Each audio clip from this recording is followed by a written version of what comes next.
At yun, isang mapagpalang araw sa ating lahat mga ka-Spiro. Ay ito nga ay nagbiyahe kami ng maga papunta sa aming spot kung saan ay mahigit 1 oras yung aming biyahe bago marating ito. Kaya pagdating namin dito, prepare ka agad, baba para makapag-hunt dahil may konting agos pa at mamaya-maya lang ay lalabo na ito dahil sa low tide sa tanghali.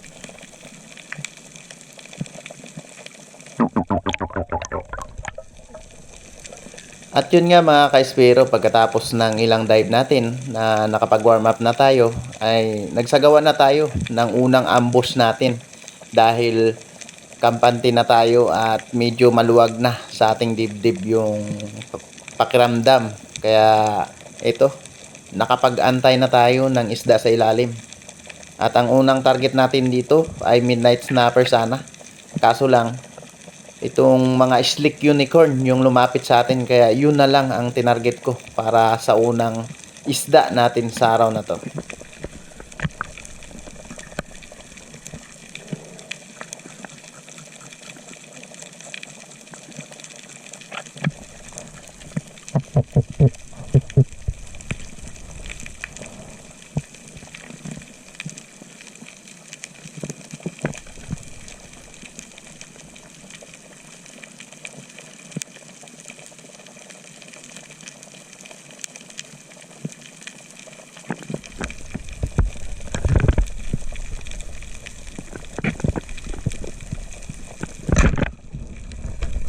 At yun, sa pool mga ka-Spiro. Kaya pagkatapos ng secure nyan, bumaba tayo ulit para mag-hunt ulit kasi nandyan pa sila. Kaso ang nangyari mga ka-Spiro, habang nag-aambos tayo ay may napansin tayo ditong isang malaking Maori or kanlay kung tawagin. Kaya ang ginawa ko dito, sinilip ko sa kanyang butas kung pwede ba natin tirahin. At ito yung mga nangyari mga ka-Spiro.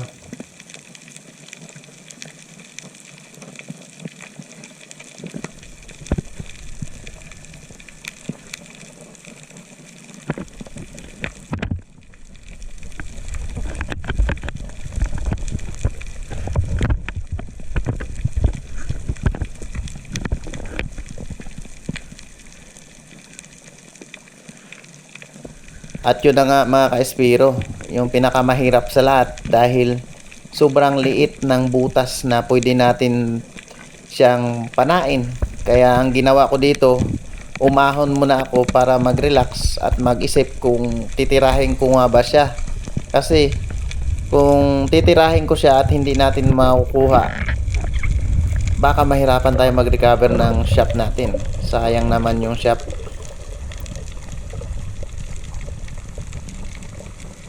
At dito nga guys, pagkalipas ng ilang minuto, nakapag-decide na tayo na titirahin natin siya kahit maliit lang yung tsansa na pwede natin siya makuha dito sa butas.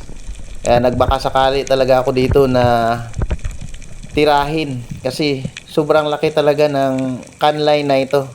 Sayang naman. Kaya ang ginawa ko dyan, pagtira ko sa kanya, hinanapan ko ng paraan or ibang butas na pwede ko siyang dukutin para makuha natin. Kaya ito yung mga nangyari mga ka-Spiro.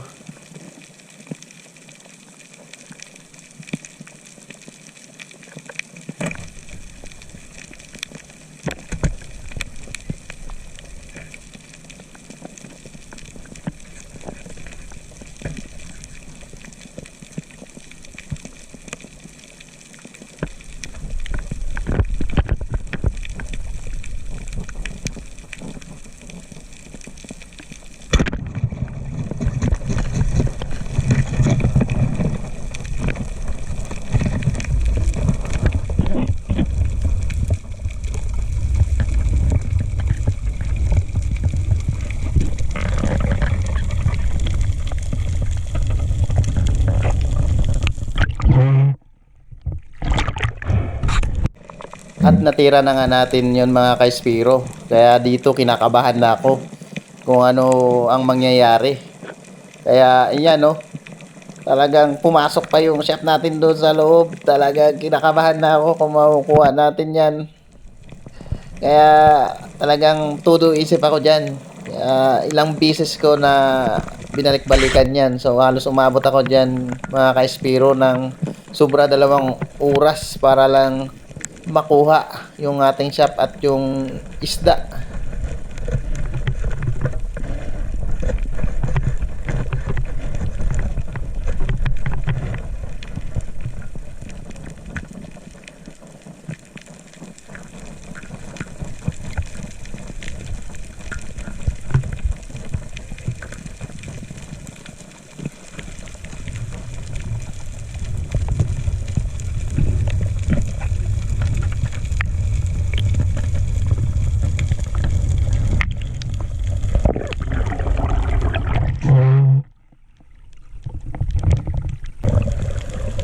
At yun na nga mga ka-Espiro, mahigit 1 oras na ako nag-iisip at nagplano kung anong gagawin ko.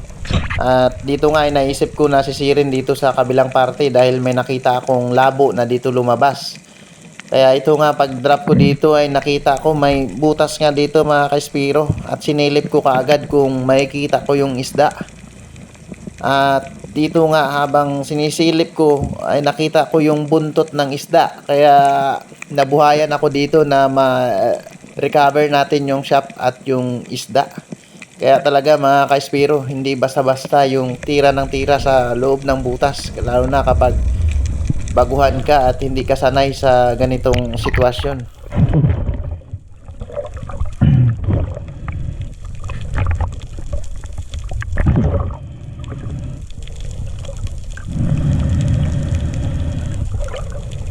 At dito mga ka-Espiro, may plano akong bago. Ang ginawa ko dito, yung tali ng buoy ko at yung buya ko kailangan nasa taas ko lang para pag ahon ko, makapag-relax ako ng maayos para makapagsisid ako ng matagal sa ilalim. Kaya dito tinali ko muna dito sa matibay na corals yung ating tali. At hindi naman po yan ma-damage yung coral dahil yung tali natin ay nylon lang. Kaya tinali ko muna dyan dahil yan ang corals na matibay. At pag nagkamali ka dyan ay sugat pa yung balat natin. Kaya umahon at nagpahinga para maghukay.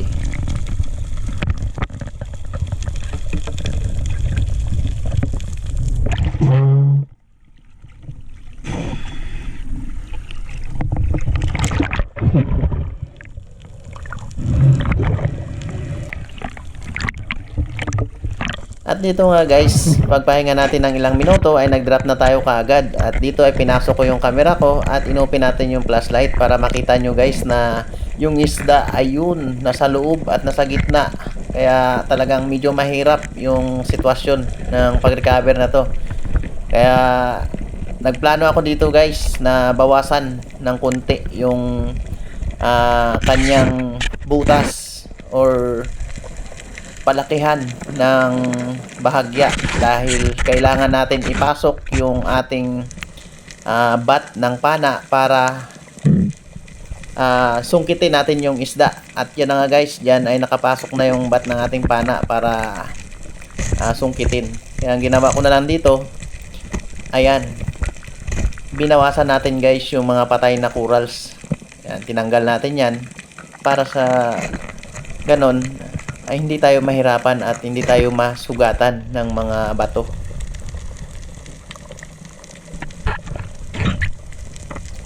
At yun, finally mga ka-Espiro, talagang sobrang blessed natin dito at sobrang tuwa ko dahil makukuha natin yung shop natin tapos yung kasama yung isda.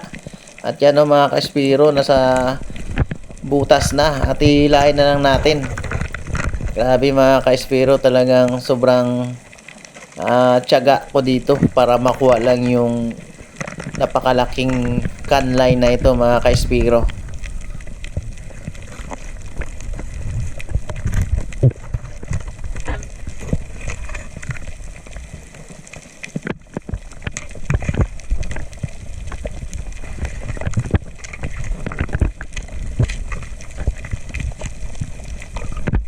At yan mga ka-Espiro, nailabas na natin sa butas. Grabe talaga mga ka-Espiro. Kaso lang, merong hindi magandang nangyari dito mga ka-Espiro. Tingnan nyo.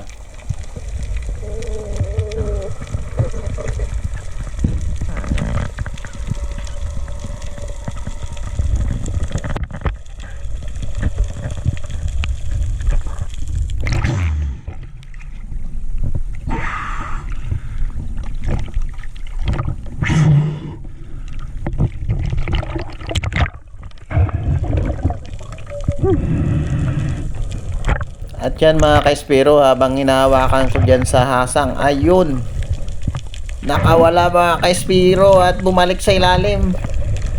Ang problema pa ay yung line natin tumagos na sa kanya, tapos nakatanggal dun sa buya natin yung tali, kaya kinakabahan ako mga ka-espero. At dito mga ka-espero, sa pangalawang pagkakataon, nabitawan na naman natin muli yung isda dahil yung shop natin ay sumabit dun sa corals. Nako po, grabing kaba ko na dyan mga ka-espero, mabuti na lang at medyo malinaw. At hindi ako nagpatinag mga ka-espero, nagpahinga muna talaga ako, bahala na na mawala siya. Pero nakikita ko pa rin sa taas at hindi na siya gumagalaw dahil nga hinang-hina na rin yung isda. Kaya ang ginawa ko dito, talagang sinecured ko na madala ko pati yung shop pag akyat. Para sa ganun, ay hindi na tayo pabalik-balik at hindi na magsabit muli dahil napakaraming corals na pwedeng sabitan ng tali at ng shop natin. Kaya ito, iba na talaga kapag nakapahinga ka ng matagal dahil may oras ka para sa pag-recover ng isda. Kaya ito, thanks God talaga mga ka-espero. Atin na yung napakalaking canline na ito.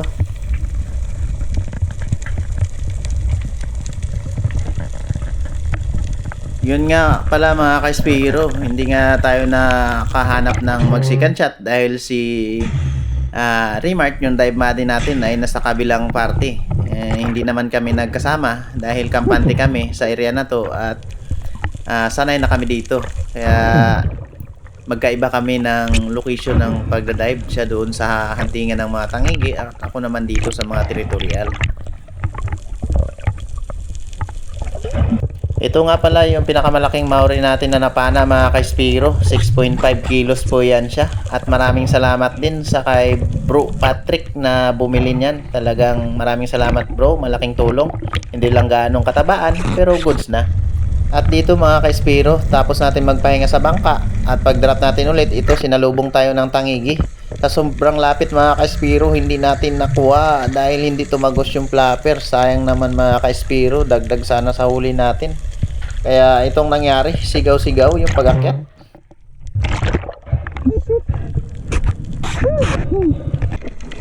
At dito naman mga ka-espero, nakatira ako dito ng Bluefin Trevally. Ang problema nga lang, nung pag-drop ko, hindi ko kagad na-open yung camera. Kaya nung pagtira ko na dito sa isda, bago ko in-open yung camera. Kaya ayan, hindi tuloy nakuhaan yung magandang lapit ng isdang yan.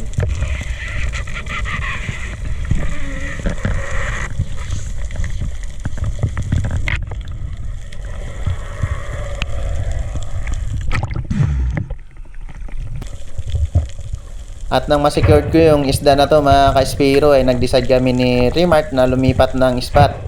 Ang problema lang mga ka-espero ay ubos na po yung memory natin at lubat na rin yung baterya ng camera natin. Kaya hindi ko na po nakuhaan ng video yung ibang huli nating mga isda sa pangalawang spot. Pero okay lang mga ka-espero dahil talagang malabo din yung pangalawang spot na pinuntahan namin ni Remark. Kaya sobrang bliss pa rin talaga yung lakad namin na to mga ka-espero. Okay guys, sa pangalawang spot. Masyado tayo nagtitipid ngayon sa battery kasi naubos doon sa kanlay.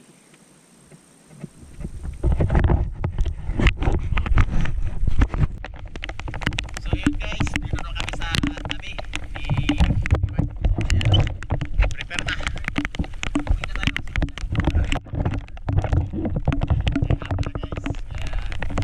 Ito yung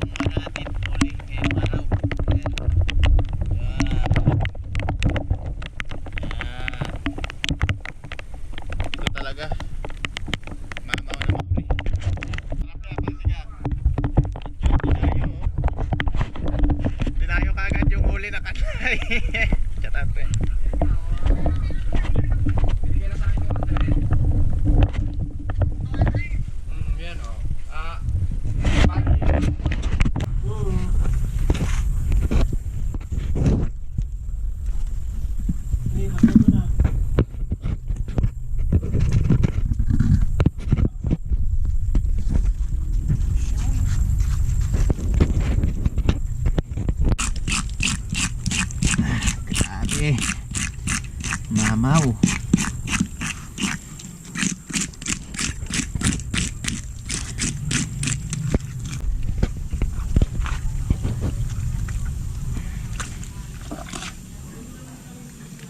At nilinis na nga natin guys yung kanlay dahil bibilhin po ito ng ating tropang ka-espiro na si Bro Patrick. Maraming salamat sa iyo bro, shout out. At sasama ka na sa next na dive natin sa spot kung saan ko nakuha yung Maori na yan. At shout out nga pala sa lahat ng mga kumpare ko, kaibigan, at sa mga dive buddy, sa mga ka-espiro na nakasama ko. Maraming salamat po sa inyo, lalo na kay Bro Anthony ng Joy Adventure, kay Bro Patrick, Bro Sisid, Bro Native, at sa lahat pa po na hindi ko na-meet. Maraming salamat po sa inyo. God bless po, at maraming salamat po sa lahat ng mga sumusuporta sa aking feeds at hanggang dito sa YouTube.